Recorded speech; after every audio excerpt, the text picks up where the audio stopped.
I am not going to bore you with the background of how I met and wooed my wife, Marcy. Let us just say that we met in high school, fell madly in love, and married as soon as I got a job. We have been married for 18 years and have a 17-year-old daughter, Jessica. You do the math. 2 years later, we were blessed with twin sons, Brian and Baxter. Life was good and I had no complaints, but I was the only one. It appeared that Marcy had not been happy for some time now. Today, I was lucky enough to learn about it all. I was employed by a small manufacturing company as their one and only electronics data processing manager. I worked my way into that position over a 10-year period. I had bigger plans, however, and every evening and most weekends I was struggling with my best friend, Elton, in developing a computer server system that would provide instant linking over long distances. Although the software development seemed to outstrip our hardware efforts, Elton and I were still able to come up with a tight little system that we were almost ready to bring forth. Unfortunately, we were not working fast enough to save my marriage. Today was the day that Marcy decided to give me the bad news. John, it is pretty simple. The only thing I am asking for is $500 a month for child support. You get to keep the house, the furniture, and everything else. She had been explaining things to me for the past 15 minutes, and I was, of course, not listening to most of it. I don't want to interrupt, but $500 seems a little low for 3 kids. Marcy let out an exasperated sigh. John, it is only for Jessica, and only until she is 18. I am trying my best to be fair, and I think $500 is reasonable. What about the boys? Aren't you taking them also? Of course I am, but you don't have to pay child support for them because you are not their father. I am really surprised that you didn't figure that out years ago. I guess that shows how really dense I was. No, I didn't figure it out. It never even crossed my mind that the boys might not be mine. Now, she was telling me that she not only wanted a divorce, but that she had been cheating on me for at least 16 years. What else was there that I did not know? My mind started to wander again. She was still talking, and I was trying to put all the pieces together in my head. I am sure that the things that she was saying were important, but I just could not bring myself to concentrate. Okay, damn it. Okay, I will go along with just about anything. The only thing that I insist on is that I get Jessica every weekend and on all school breaks, including summer. Marcy actually stopped talking for a moment. I can live with that. If it is okay with Jessica, I will have the papers drawn up tomorrow. Will you sign them then? I could tell that she was getting ready to leave. I didn't realize it before, but she had actually been moving her things out gradually over the last few weeks. Just a couple of questions before you go, please. Who the hell is the father of the twins? Who are you going to be living with? Finally, why did you wait so long? Langford King is the father of Brian and Baxter. We will all be moving into his house, she replied. What about his wife? Where are Joyce and the girls going to stay? Joyce left and took the girls with her. After she caught me and Langford in bed, their marriage was over. I didn't ask for a divorce before, because Langford was still married, and I had no alternative. Now that he is getting a divorce, it only seems practical that I get one too. You have been screwing Langford for 16 years? I asked. That is right, and I have no intention of stopping. I am sorry, John. You are a great guy, but you are only mediocre in the sack, and I am afraid you are going to be working just to put bread on the table for the rest of your life. Langford is rich, successful, and a great partner. I only have one life, and I want to enjoy it to the fullest. You couldn't give me that. I had no response for that. I watched her walk out the door and then opened a cold beer. She was right. Here I was, sitting in a $300 recliner drinking cheap beer. I had big plans, and that was about it. I guess what really killed any feelings I still had for her was when she compared my performance with Langford's. There is not much you can do about something like that. Either you got it or you don't. I was always satisfied. but apparently Marcy wasn't. We have known Langford and Joyce since high school. Foster King, Langford's father, was the king of carpets in our town for as long as I could remember. About 10 years ago, he retired to Florida, and his only son took over the business. A lot of us used to get together at regular intervals for barbecues, picnics, and other gatherings. Marcy and Langford were always friendly with each other, but no more than any of the other people who attended. Langford started to drift away from our group as his bank account grew. In the last few years, we saw them only 2 or 3 times. At least I did. They had 2 beautiful teenage daughters who were friends with Jessica. Speaking of Jessica, she was the bright spot in my hectic life. She was small, funny, and cute. She always brought a smile to my face. Unlike her brothers, she studied hard and was an excellent student. All she wanted was good SAT scores and acceptance at a great school. I did everything I could to help her. Brian and Baxter were just the opposite. Not only were they not interested in academics, but they had no desire to participate in sports either. I tried several times to get them involved in my computer projects with no success. Most of my contact with them was of a preventive or corrective nature. I would adjust situations and their mother would override me. Now I understood why. Marcy was always a good wife. She never denied me intimacy, and quite often initiated it. She kept a clean house and was never demanding. She was a great mother and a wife that I felt I could be proud of. It appears that she was also a fabulous actress. I was finishing my 3rd long neck when Jessica got home from school. There was no telling when the boys would be getting home. Usually they missed supper several times a week and Marcy said nothing. I gave up arguing about it a long time ago. "Hi, Dad. What are you doing at home? Where's Mom?" I struggled out of the recliner and gathered up my empties. "Your mother asked me to come home for lunch today so that she could tell me that she wanted a divorce." My words sounded a little slurred, even to myself. I am not a good drinker. "I'll get them. Sit down. I guess that explains why you are drinking in the middle of the day." Jessica took the bottles from me and carried them into the kitchen. "You didn't have a clue, did you, Dad?" "Nope." I watched as she kicked off her shoes and plopped down on the floor. "What is going to happen now?" "You and the boys are going to go live with your mother at Langford King's house, the mansion on the hill. Your mother always wanted to be rich, apparently." "It's not a mansion. It's just a big old house that his father built years ago." We sat silently for a few moments. "Did you know that I am not the father of your brothers?" "Yeah. Brian and Baxter joke about it a lot. I guess Mom told them years ago. Every time you chew them out for something, they take it and then go somewhere and laugh." "Well, I guess that explains a lot, doesn't it? How come you know all about this?" "I have known for years, but didn't want to say anything. You seemed happy enough, and I didn't want to rock the boat. A couple of weeks ago, Lisbeth and Carla told me that they were moving to Lancaster. Their mother caught Mom and Mr. King in bed together. I figured that something would happen soon." "You could mention it," I asked. "I don't think so," she replied. There was another moment of quiet. "I'd rather stay here with you. You'll need someone to help around the house." That would never fly. The court wouldn't allow it. "I did work out a little compromise, however," I answered. "How is that going to work?" she asked. "You get to stay here every weekend and every school break, including summer."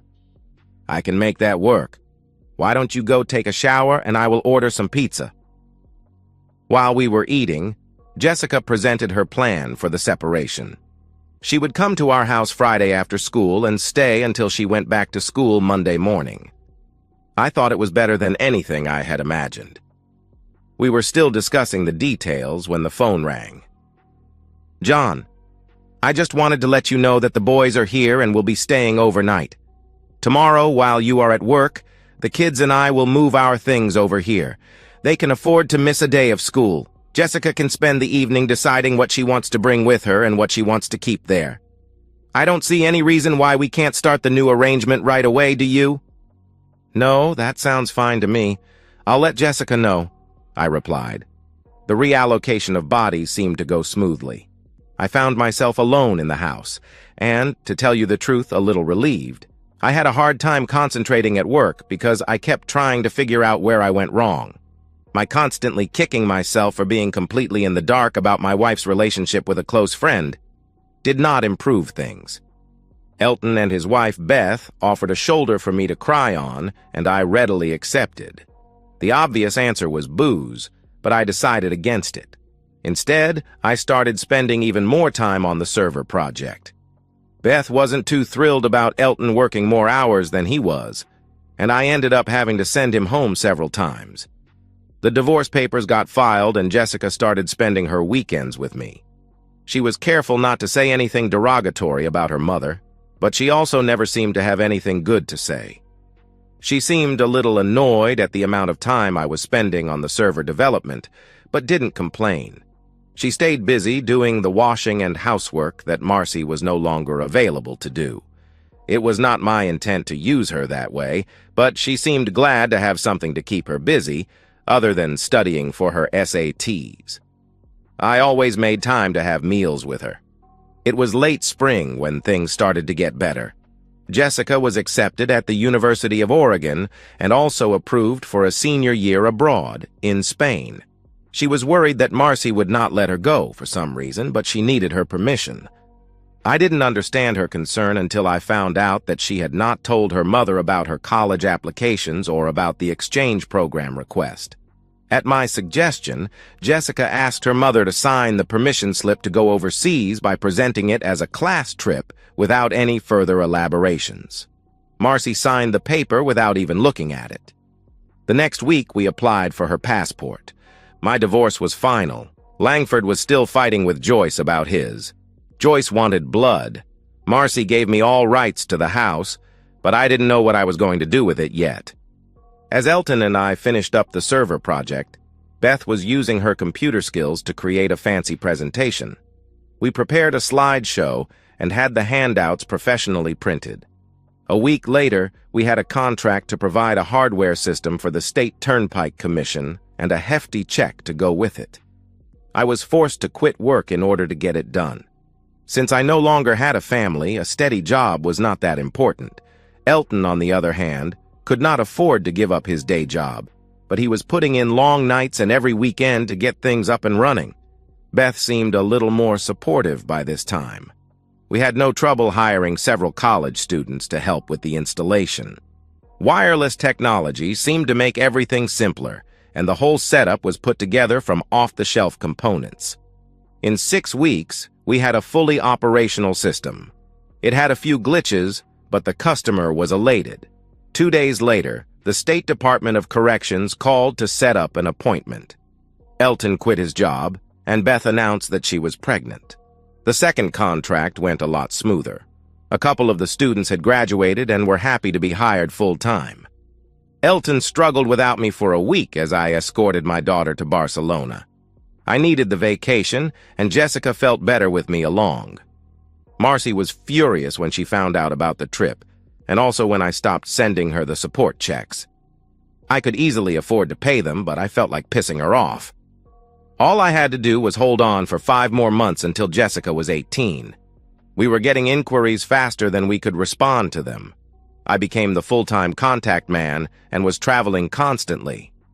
Elton took care of things at home for the most part. We had to rent a small office that Beth quickly took charge of. She was happy that I was doing most of the traveling. Beth was forced to hire some office help so that they would be trained by the time she had the baby, and we also put a lawyer on retainer. Things were going better than we ever had anticipated. We were encouraged to incorporate by our legal beagle, but he subcontracted the job out to a professional firm in Philadelphia. It was lonely in the house again. I could endure a few days without Jessica, because I always knew she would be there for the weekends. Now I spent a lot of time sending emails and making overseas phone calls. I guess being busy kept me from dwelling on my loneliness. I never heard from Marcy or the boys. I spent Christmas in Spain with my daughter. Everything was wonderful. In 4 months, Jessica would be coming home and then on to Oregon for college. It was easy to get a ritual going when I wasn't traveling. Every morning I would have the same breakfast at the same seat in the same diner. It only took a few weeks until I became a fixture. When I wasn't thinking about the project, I spent a lot of time dwelling on what went wrong with my marriage. The more I thought about it, the more bitter I became. I needed closure and I needed some sort of satisfaction. My wife had humiliated me for 15 years. How could I possibly let that slide? A small item on the third page of the morning paper gave me some hope. Philip Hughes was suing King Carpets for improper termination. It seemed that Philip had been the general manager at King Carpet for over 10 years. He had worked for Foster King before he retired and stayed on. Apparently, Foster King was an honorable man and ran a straight business. Langford did things a little differently. Philip refused to accept the shoddy workmanship and inferior products that Langford was leaning toward. When he complained, Langford fired him. It was a weak lawsuit and he had only a small chance of winning. I decided that I wanted to meet Mr. Hughes. My bank account was larger than it had ever been. Jessica was settled in at college, and I had already paid for the first year. Things were starting to look good. I had not heard from Marcy in several months. She had no idea how well the new business was going, or even knew that it existed. It only took me 10 minutes to convince Philip Hughes to drop the lawsuit against Langford King. He had wanted to open his own carpet business for several years, but he did not have the money or the backing. Elton was more than willing to put up half of the money. He and Beth both thought it would be a good investment. Other than King Carpets, the only competition would be the two big home improvement stores in the area. Philip was confident that with the right customer service and prices, he could hold his own against them. Elton and I both liked Hughes and allowed him to proceed on his own, with our financial blessings. In 6 months, Empire Carpet was fully operational and making money. During the same time frame, Elton and I had expanded into our 6th state. Our server system proved to be a perfect fit for most government operations with numerous locations. We never had to advertise. The business grew by itself, and in a short period of time we were completely overwhelmed. It was hard to tell if we were extremely happy or extremely frustrated.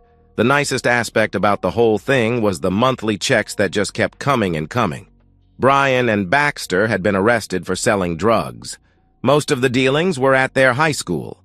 It took our lawyer over half a day to convince the authorities that I was no longer responsible for their actions.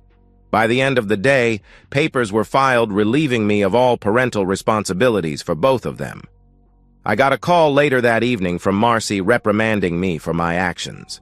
I hung up on her and turned off my cell phone. In a few months, they would be 18 and responsible for their own lives. I raised them, but I never really liked the suckers. After we got 2 inquiries from the great state of California, Serpentine Enterprises from Palo Alto made a formal offer to buy out our small enterprise. We had been in business just slightly over 2 years, and they offered us $60 million in cash, plus some stock options for the business. We had no trouble at all accepting the deal. Elton agreed to stay with the company at a ridiculous salary, but would have to move to San Francisco. Beth said she would divorce him if he didn't take it. 3 of our young engineers would become overnight millionaires before they were 25 years old. I decided to retire. The realtor was putting his for sale sign on the front yard when a van pulled into the driveway. It was one of those custom-built jobs, with a special wheelchair ramp attached to the side. I watched from the porch as a good-looking Latino woman came around from the driver's door and activated the ramp mechanism. It was evident that she had done this 100 times before. In less than a minute, an older man, who I recognized immediately as Foster King, was driving a motorized cart up my sidewalk. The porch steps would keep him from going any further, so I walked over to greet him. "Do you know who I am, young man?" I was flattered at being referred to as a young man. Maybe that was his way of getting me off guard. "Of course. I recognize you from your TV commercials. You sure did get old." My sassiness got me a little grin. The grim expression that he approached me with seemed to wilt away at my obviously childish comment about his age. He wiggled around in the cart a little before surprising me again. "I need a beer. Do you have any cold beer? In a bottle? Not one of those damn cans?" "There are some Fosters in the fridge. Do you want to come in, or shall I bring them out here?" "Just relax. Maya can get them. Sit down. We have to talk." Maya stepped around me as I sat on the porch steps. I have to admit, the old codger had my attention, but so did Maya. She had on a white blouse and black slacks. The slacks were not especially tight, but snug enough to show off a nice back. It wasn't what I would call little, but it was well-shaped. "Easy there, boy. She will be right back." Foster King caught me looking at his lady friend and took the opportunity to get a zinger in. "Sorry. No offense intended, but she is quite attractive." "Why the hell do you think I hired her?" "I hope it was to seduce me," I replied. "In your dreams, young man. She is more woman than you could handle." We were both laughing when Maya returned with the long necks. She gave us both a funny look when we suddenly stopped. "You didn't come here to drink my beer, Mr. King. What can I do for you?" Maya was half sitting and half standing with one leg on the porch railing. He caught me looking again and snickered. "You are causing me many problems, Mr. Terrell. A good percentage of my retirement income comes from the profits that are generated by my business. That income has been steadily going down lately, and I have discovered that you might just be the cause of it. I would like to give you a chance to explain yourself before I have you killed." "Now, Foster, please behave. You promised me that you wouldn't be pulling any of that crap. Apologize to Mr. Terrell." It was the first that Maya had spoken since they arrived. I was expecting an accent of some sort, but she spoke perfect English. Damn it, she won't let me have any fun. Foster finished what was left in the bottle with one final swig. "Sorry, John. I was just trying to get your attention. I promise not to have you whacked." He said that last part with a fake Italian accent, and then gave me a small smile. "Who did you talk to before coming to see me?" "Last night, I had supper with my son, and that sleazy broad he is sleeping with. He claims that you caused all the problems. It was hard to get any facts out of him because he just kept running on about you trying to get revenge for something. I finally got fed up with him and left early. Never even got to see my granddaughters. I was hoping you could give me some facts instead of bullshit." Before I could say anything, Maya got off the rail and whispered something into Foster's ear. "Oh, shit." He smacked his hand against the arm of the cart. "That explains everything. Why the hell didn't you tell me that last night, Maya? Sometimes I wonder what I pay you for." "You pay me because I am the only one who will put up with you." "Mr. Terrell, I didn't realize that the woman staying with my son was your ex-wife. I apologize for referring to her as sleazy. To be honest, I don't understand why you would be upset at my son for taking her. Seems to me that you would be thanking him." "I take it that you didn't like her," I replied. "Not particularly. She got a little huffy when I asked Langford where my granddaughters were." "Joyce and the girls are staying with her parents in Lancaster," I replied. "You know Joyce." "Very well. I consider her a good friend. Can't say the same for your son." "Well, all this is very interesting, but I still need to get down to the business I came for. Mr. King, did you talk to Philip Hughes yet?" "No, why should I?" I asked. "Is he a person to be trusted? If so, don't you think that he might be able to give you the best answers?" Foster sat quietly while thinking. "Can I have another beer?" "No." She didn't quibble or hesitate. It appeared that Maya was in charge of his well-being, if nothing else. "I am leaving. Tomorrow I will be talking to Philip and I will be visiting my granddaughters." Foster King was a decisive man. He had the cart motoring towards the driveway before Maya could get up.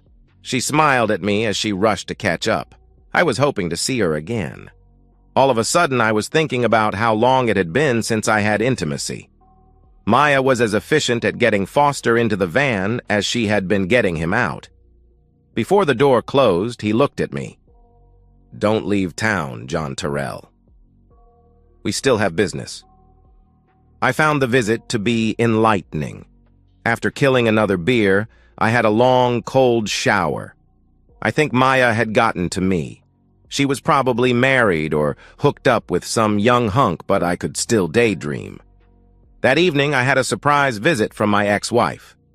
"John, what the hell are you doing? Langford said that you are behind this Empire carpet fiasco.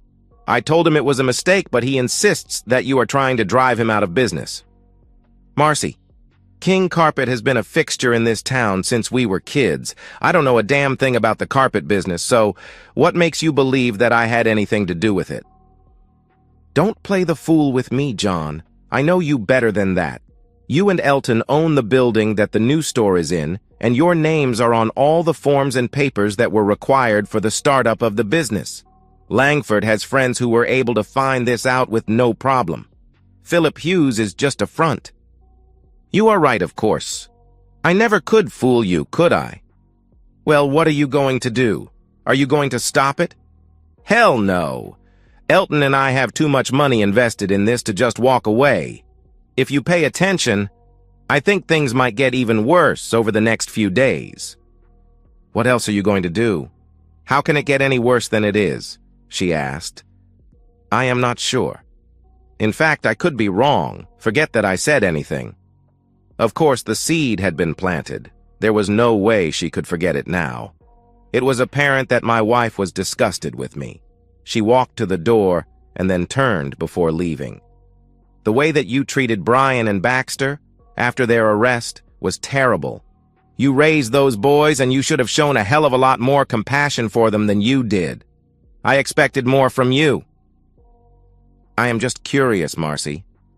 When did you tell the boys that I was not their father?" "Is that important?" she asked. "I think so," I replied. "About 3 years ago, they accidentally came across me and Langford having coffee at a small shop off Bleecker Street.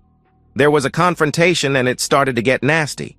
I decided that it was a great time to tell them the truth. They actually took it better than I expected." "Okay.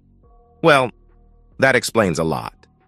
I gave my ex-wife a big smile. "By the way, I am going to see Jessica tomorrow. Do you want me to say hello to you?" "Don't bother. She has made it perfectly clear that I failed as a wife and a mother, as far as she is concerned. I'll take care of my boys, and you can pamper your precious daughter all that you like." She slammed the door as she left. I spent the next week with Jessica. She took as much time away from her studies as she could and showed me all of her favorite places within 100 miles. I was not surprised when she told me that she wanted to stay in the area after graduation. I missed her, but I felt proud that she was doing well. A few surprises were waiting for me when I got home. Foster King had been a busy man. I had no idea why he was confined to that motorized cart, or if he really needed it. Apparently, his money and influence in the area meant a lot. In one quick swoop, Joyce King had a new team of the sharpest lawyers in the state. By the end of the week, she was back in her old home, and Langford and Marcy were in a motel living out of suitcases. I had no idea where the boys were. All I knew for sure was that they had been thrown out of school and were awaiting some type of trial or hearing. I didn't concern myself with it too much. Joyce had sent all of Langford and Marcy's clothes and other belongings to a storage facility. My plans to use Philip Hughes to put the King Carpet Company out of business came to a screeching halt. It appeared that Langford never owned the company. Foster had kept it in his name and had also kept control over the whole operation, although he had not exercised it over the past few years. Philip had left several calls on my answering machine, insisting that we needed to talk. There was no way that I could have known that Philip Hughes and Joyce King were friends. I didn't exactly know how good friends they were, but they were close enough to confide in each other. Foster King fired his son and got a court order to keep him away from the business and anything related to the business, including the company car. He also appointed Joyce as the new manager of the operation. Since she had no real experience in the business, her only recourse was to ask Philip for help.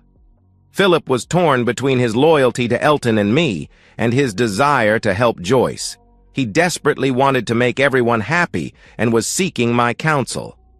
Elton was 3,000 miles away. My realtor had 2 offers on the house waiting for my review. One of them wanted possession within 30 days, so I took it. Jessica was gone, Elton and Beth were gone, and I had no reason to remain in the area. The realtor was putting the sold sign on the house when Marcy pulled up. She stood in the driveway and stared at the word sold for the longest time before walking up to the house. Is it a done deal, or do they have to get financing or credit approval? It's a lock. They had cash and they wanted it now. I will be out of here by the end of the week. Why do you care? Joyce King got a fancy lawyer and was able to steal Langford's house away from him. We were looking for a place to live until we could find a new one to buy. I just thought that you might want to rent this one. Sorry, you're too late. But I am sure with all of Langford's money you will have no trouble finding a place. I was snickering to myself as I said that. She had no idea that I was fully aware of the financial difficulties they were going through. I was pretty sure that Foster King was not going to cut his wayward son any slack. Philip had briefed Foster on how Langford was handling the business and about the way he treated his wife. Daddy was not happy. Marcy did not push the subject any further. As she left, I noticed the Alamo car rental sticker on the back bumper of the car. Philip Hughes and Joyce King came to see me that evening. I was amazed at how well they got along together. It did not take us long to reach an agreement. Empire Carpets would become Empire Floors and sell only tile and wood flooring. King Carpets would sell only carpets. Philip did not envision any problems in running both operations, but would only do it if Elton and I agreed. He felt that the 2 businesses would complement each other. He also indicated that after a few years, King Carpet might be interested in buying out Empire. I thought that was very clever of him.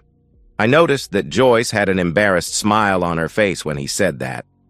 I guess they were closer than I had thought. All of the furniture and things in the house I gave to the Salvation Army. In fact, I also gave them most of my clothes. I was due to get a new wardrobe, and this was a good time to do it. By the time I got done picking and choosing, I could get everything I wanted or needed in my car. I spent a full day closing accounts and making sure that I had no outstanding debts. Somehow, Foster King got a hold of my cell phone number and coerced me into joining him for supper that evening. It would be my last day in town. I was sure that things would go well, and I was actually looking forward to seeing Maya again. Foster King was a proud man and also liked to gloat a little. He gave me a quick rundown of his meetings with Hughes and with Joycey. There was no doubt in his mind that the actions that he took against his son were well-deserved. He thanked me for allowing Hughes to help Joyce. I tried to listen to every word that he said, mainly to be polite, but my eyes kept wandering towards Maya. She wore a gray-green evening dress that made her eyes glow. Her hair and makeup were perfect. Foster noticed the distraction and stopped once in mid-sentence just to make me feel uncomfortable. His laugh gave away his intentions. Maya did not join in the conversation, other than to stop Foster from reordering drinks and not allowing him to order dessert. He faked a little pout and made a half-hearted remark under his breath. Maya excused herself to go to the ladies' room, and it gave Foster an opportunity to confront me. "What are your intentions after your house is sold?" "The house is sold, and I am leaving for San Francisco tomorrow morning to see my friends Elton and Beth. They have a new baby and named her after me." "They named their baby girl John?" "Well, actually, Johnny." "How could I say no?" "Where are you going when you come back?" "I have no idea. I am leaving my car at the airport, which is packed with everything that I own. I guess I will be driving south until something hits my fancy." "I have a better idea. Come and stay with me. My house is way too big for just me, and I hate seeing Maya alone all the time." "Foster, what the hell are you getting at?" I asked. "Maya's husband was killed in a car accident about 3 years ago. She has no friends in West Palm Beach and few opportunities to meet any eligible men. You are the only man that I saw her express any interest in over the last year." "Did she say something?" I asked. "No, but I noticed the way that she looks at you, and she is always interested when I talk about you. I'll tell you what.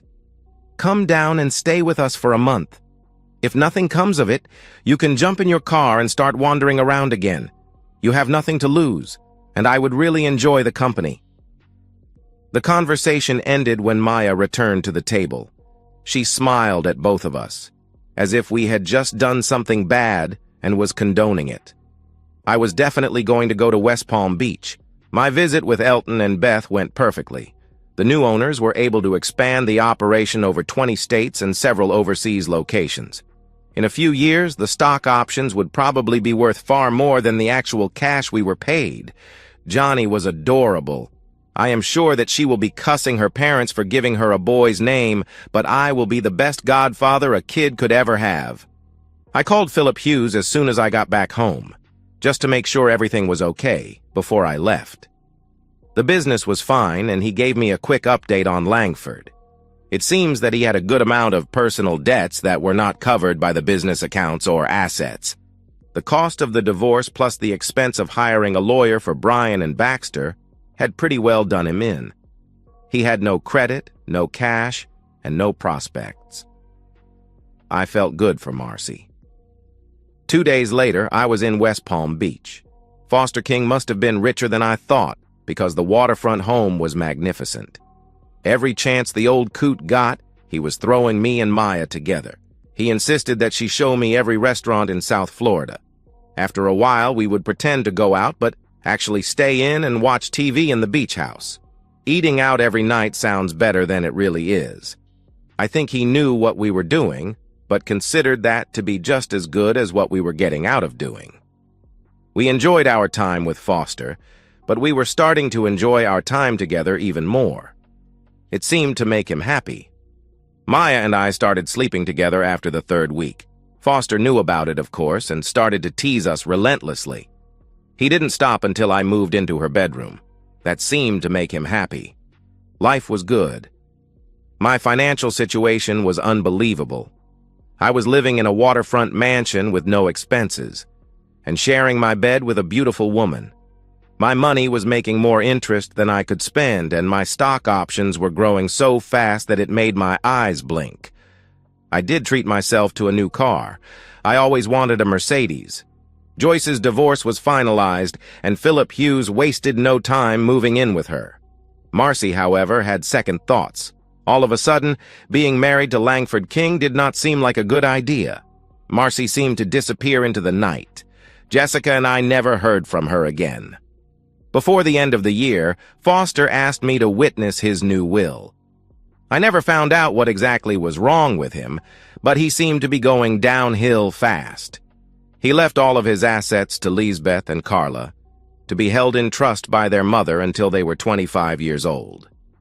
He left the business to Joyce with the provision that she be married within a year of his death. He left the house in West Palm Beach to Maya with the same provision.